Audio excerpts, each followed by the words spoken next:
Pamilya ng mga Pilipinong binihag ng Syrian rebels umaasang palalayain ng kanilang mga kaanak. Bagamat nag-aalala, sinabi ng mga ito na tiwala pa rin sila sa mga hakbangin ng ating gobyerno at sa United Nations. Narito ang report ni Dina Pagibitan.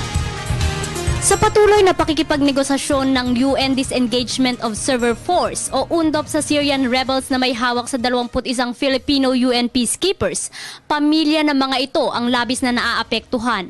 Sa araw na hawak ng mga rebelde ang mga peacekeeper, patuloy ang pag-update ng AFP sa mga kaanak ng mga ito ukol sa kasalukuyang kalagayan ng mga mahal sa buhay.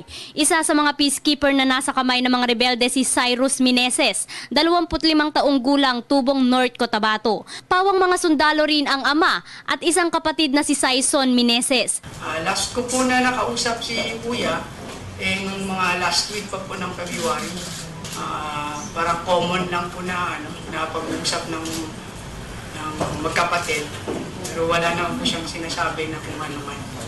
Labis na nag-aalala raw ang pamilya ni Meneses sa pangyayari, ngunit tiwala naman umano sila sa hakbangin at ginagawa ng gobyerno ng Pilipinas upang mapabilis ang pagpapalaya sa kaanak.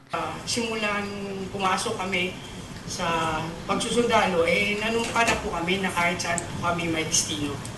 Yun naman pong nangyari kay Kuya. Ngayon lang naman po yun.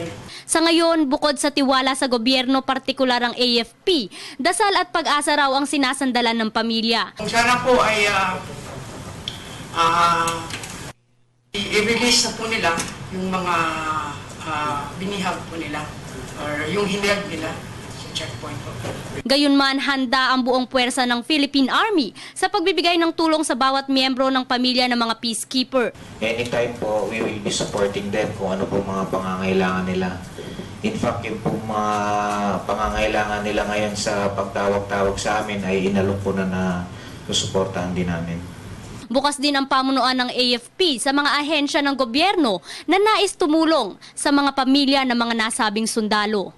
Para sa Telebisyon ng Bayan, ako si Dina Pagibitan.